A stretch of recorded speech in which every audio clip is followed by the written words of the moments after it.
The greatest threat to the majestic cat is humans. Therefore, the Endangered Species Act was signed into law in 1973 with hopes to provide for the conservation, protection, restoration, and propagation of threatened and endangered species of fish, wildlife, and plants, and for other purposes. Each of us all across this great land has a stake in maintaining and improving environmental quality, clean air and clean water, the wise use of our land, the protection of wildlife and natural beauty, parks for all to enjoy. These are part of the birthright of every American. To guarantee that birthright, we must act, and act decisively. It is literally now or never. The law classifies an endangered species as one that is in danger of extinction throughout all or a significant portion of their range, whereas a threatened species is one that is likely to become endangered within the foreseeable future. Thus, federal agencies are granted the authority to list species as either threatened or endangered, and requires them to use their respective authorities to conserve listed species and avoid actions that may affect listed species of their federally designed habitat. The benefits of this policy, though, are minimal. With less than 2% of species removed from the ESA list in 40 years, the ESA's primary goal to recover and protect species has been unsuccessful. Progress needs to be measured not by the number of species listed, but by recovering and delisting those that are currently listed and working cooperatively on the ground to prevent new ones from being listed. The Endangered Species Act needs amending because the current law fails to recognize the estimated 6,000 to 9,000 species at risk of extinction, and thus in need of legal protection. The loss of biodiversity is ripping a hole in the web of life. However, these environmental policies cannot mend the damage because a species must truly be in emergency room status before it can even get on the endangered species list. Furthermore, conservation is made increasingly difficult, causing species to go extinct while waiting for status determinations. These current implementations of the ESA concentrate far too much on responding to listing petitions and unattainable statutory deadlines, lawsuit threats, and ESA regulatory mandates, rather than on defensible policies and science or data that recovers and delists species. Moreover, progress cannot occur because Congress does not identify what exactly is needed to recover and delist species, resulting in a lack of incentives for state and private conservation, costly mandates, and wasted resources. With the Trump administration occupying the White House, the federal budget has underwent some alterations that negatively impact endangered species. The Cooperative Endangered Species Conservation Fund of the U.S. Fish and Wildlife Services budget is reduced by a whopping $34 million, which is a 64% overall reduction.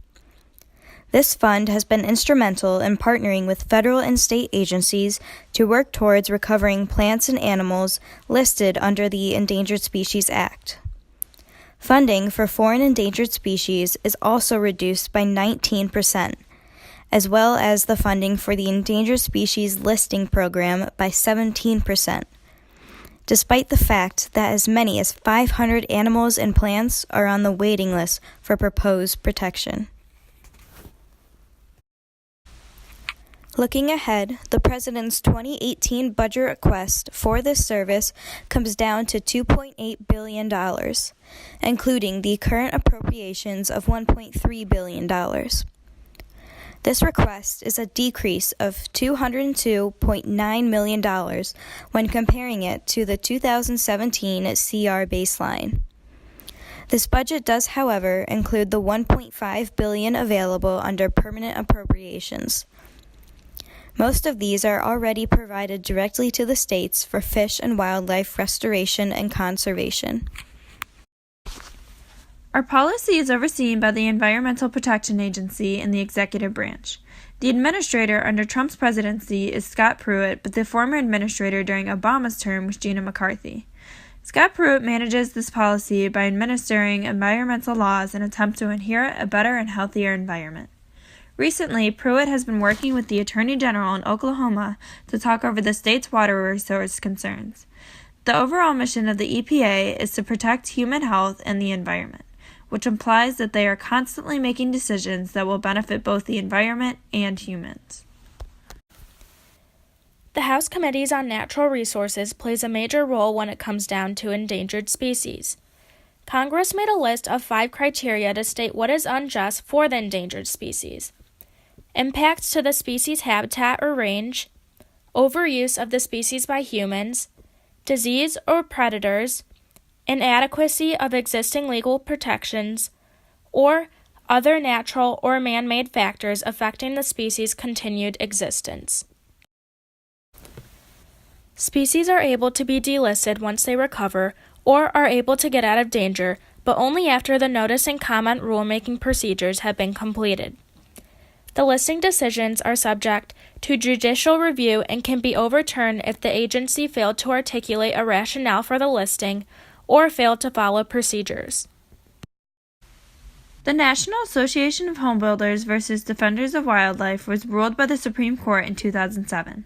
This court case dealt directly with the Clean Water Act because the state of Arizona raised concern about the water in that region.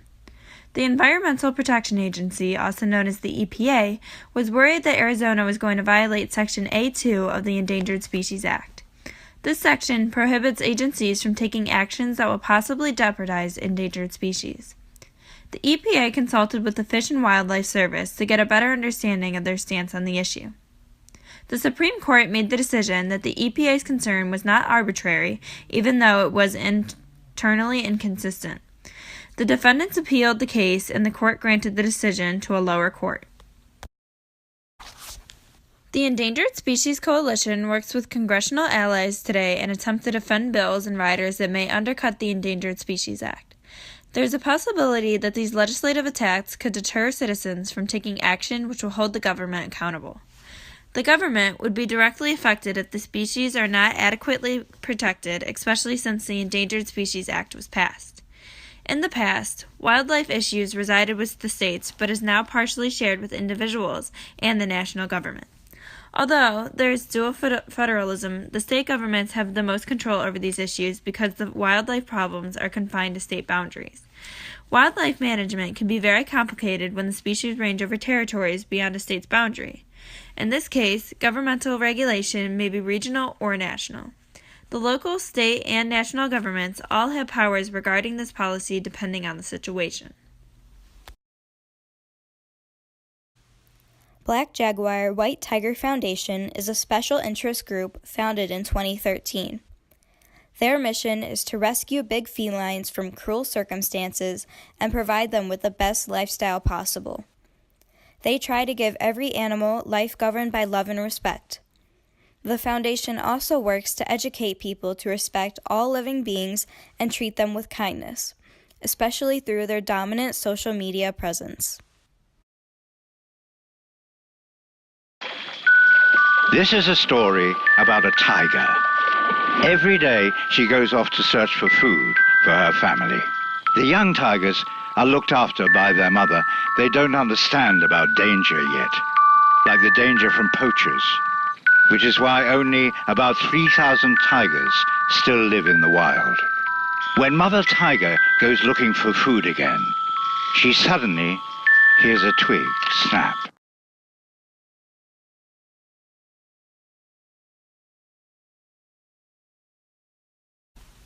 As mentioned before, Scott Pruitt, the current administrator for this policy, has received a bad reputation when it comes to this issue. He is obviously supposed to advocate for a better environment, but has been disappointing citizens lately with his decisions. Recently, Pruitt has rejected the Environmental Protection Agency's core mission of protecting public health. He decided that independent scientists are no longer allowed to have EPA funding from the science advisory committees. Pruitt was warned by the House that these changes could heavily affect the EPA's scientific research, which will ultimately start to affect the environment as a whole.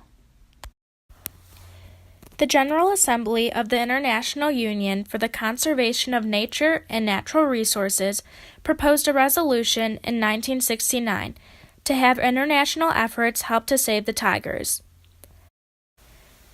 Luckily, the World Wildlife Fund responded in 1972, creating Operation Tiger. Operation Tiger is a global program that funds conservation efforts for tigers who live in the Indian subcontinent, Indochina, and Indonesia. Reluctantly, India was the first one to respond with the formation of the Tiger Task Force in 1973 by Project Tiger. This established India's first tiger reserves and a financial support from their government for habitat conservation and, most importantly, tiger protection. This leads to the governments of all tiger range countries to establish protected areas or national reserves. Funds to protect the wildlife preserves vary within the countries.